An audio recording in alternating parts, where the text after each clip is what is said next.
In the last video, I went through the idea that ADHD might actually be two different things wearing one label. Today's question is separate from that. When someone takes a stimulant, are they actually performing better or just feeling and acting like they are?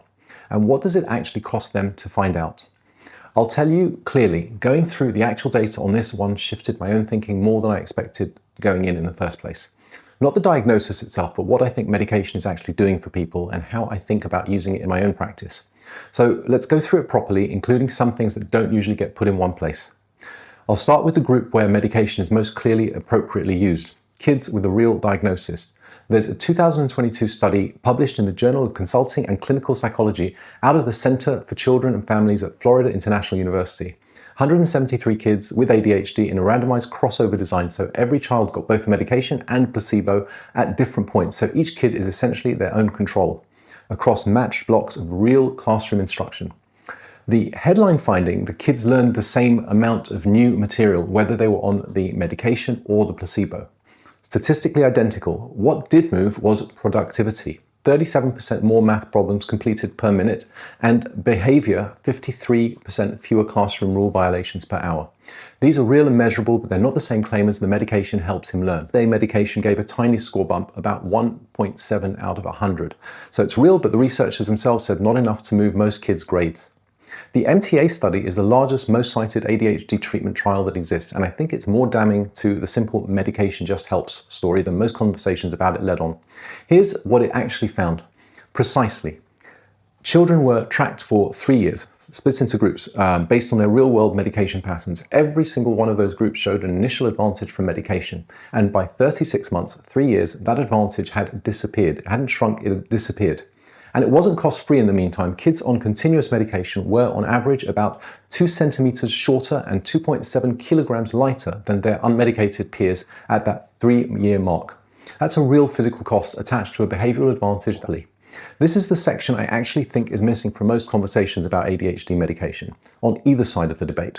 A genuinely complete list in one place of what these drugs can do to a body, because I think if you're going to prescribe something or take something for years, you deserve the whole picture and not the reassuring half of it.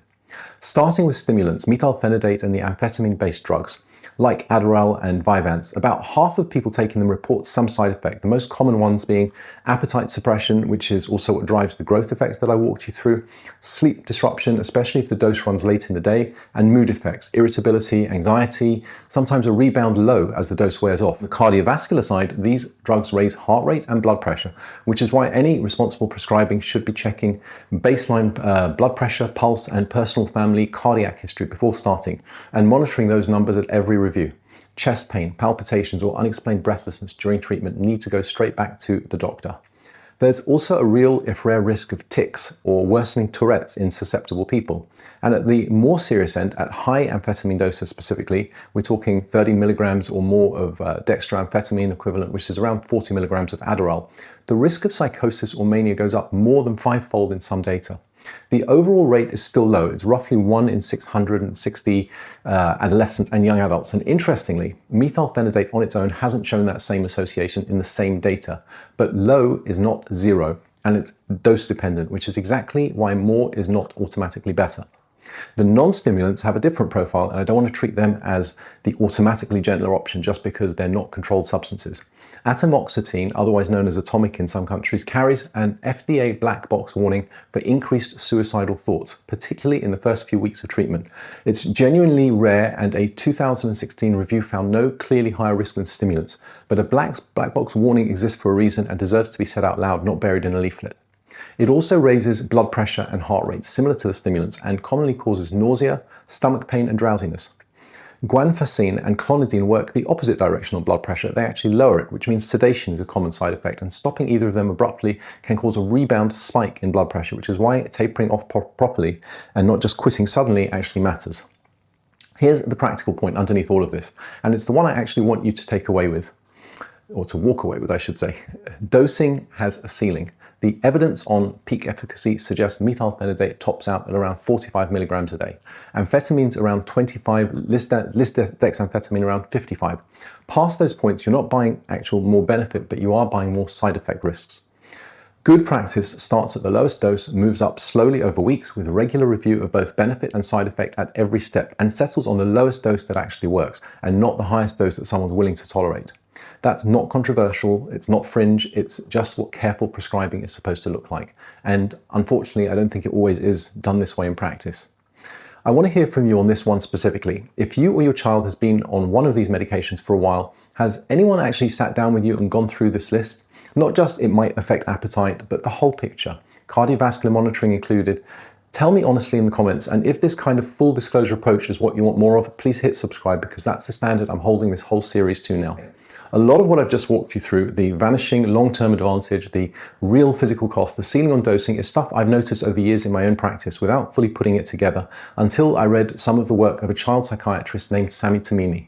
And I recognized my own clinical experience in what he was arguing. His core point, stripped down, a diagnosis like ADHD is a description of behaviour, not an explanation of its cause, and it's easy to accidentally treat a description as if it were a cause. If I say a child can't settle because they have ADHD, and you ask me how I know it's ADHD, the honest answer is because they can't settle.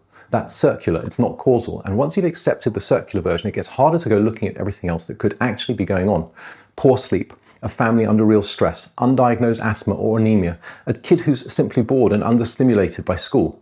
And I've seen every one of those in my own clinic, misread as a straightforward case for medication before traits of ADHD while looking completely fine because they're working hard to hide it. I want to be fair to both sides of this. For some people, this genuinely describes their lived experience, and I'm not going to tell any individual viewer that their experience isn't real. But as a general diagnostic concept, it has a real problem. It's essentially unfalsifiable. If someone is struggling visibly, that's the diagnosis. If they're not struggling visibly, that's also the diagnosis, just hidden. A concept that explains both the presence and the absence of the thing is supposed to detect it's supposed to detect is doing less work than it looks like it's doing. And I think that that's worth sitting with rather than dismissing. And there's a serious ongoing piece of research I want to flag properly rather than overstate. A Norwegian researcher, Arnstein Mikkelsen, is running a genuinely rigorous natural experiment project using national registry data, exploiting the fact that the ADHD diagnosis rates vary tenfold between different Norwegian regions for reasons that have nothing to do with how the local children actually differ, to try to isolate the real causal effect of getting a diagnosis on things like school outcomes and long-term welfare use. It's real, it's careful, and some findings are already published on related questions. But the single strongest claim in that space, that getting the diagnosis itself causes measurably worse life outcomes, is still in progress, not something I can hand to you as a settled fact as yet. I'd rather tell you honestly that serious people are asking exactly this question than pretend that I already have their answer. Now, where have I landed as a doctor having sat with all of this? I think medication has a real, legitimate, sometimes necessary place. I'm not telling anyone to stop theirs, and I don't think this evidence supports that either. But my own practice has always been to use it minimally, lowest effective dose, time limited and regularly reviewed, not assumed to be a permanent fixture the day that it started, and never the first or the only thing that we should reach for. Always it should be used alongside an honest look at sleep, diet, family circumstances, blood tests, and anything physical that might actually be driving what I'm seeing. That's not a rejection of medicine, it's what I think careful medicine actually looks like, and I don't think it's controversial to say much of the field has sadly drifted away from that carefulness. There's a phrase my own father used long before I'd read a word of Tamimi's, and it's been sitting under my thinking through this entire video. Resilience is bought and not taught. You don't get it from being told about it, you get it from actually going through something difficult and coming out the other side. That's exactly my worry with reaching for medication automatically in every case, and it doesn't just apply to ADHD. It doesn't just fail to build that capacity of resilience. It can quietly take away the exact experience someone would have needed to build it in the first place. And I think that idea is bigger than any one prescription, and it's actually where I want to end this whole series. So I will come back to it properly in the last video. If medication isn't clearly boosting learning even in kids who genuinely have ADHD, what happens when people without ADHD take these drugs to study harder or to pull an all-nighter as it's called? There's a well-known 2011 review by Smith and Farrer of placebo-controlled trials in healthy adults. People's subjective sense of being smarter and sharper consistently outrun what was actually measured. And there's a more striking 2023 study published in Science Advances. It was double-blinded, placebo-controlled. Healthy adults were given methylphenidate or dextroamphetamine or modafinil, spent about 50% longer on complex decision-making tasks, and their actual output got significantly worse. Some of the best performers on placebo dropped into the bottom quarter on the drug. Now, it's a small study, just 40 people, and I won't pretend it's the final word, but it fits the broader pattern. These drugs reliably crank up effort, and your brain tends to misread "I'm working harder" as "I'm doing better."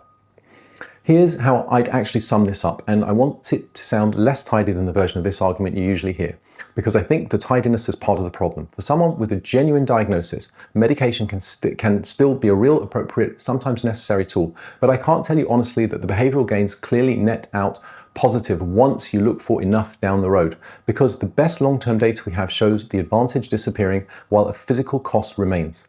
And I think that there's real wisdom in Tamimi's insistence that a descriptive label isn't a cause and shouldn't end the search for what's actually going on in someone's life.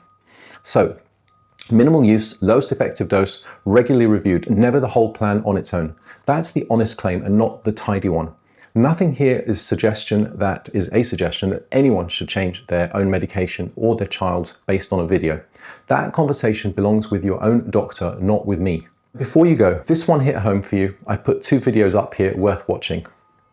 Next time, in part 3, I want to look at the other side of this. What actually does help? Drug-free, especially for kids. See you there.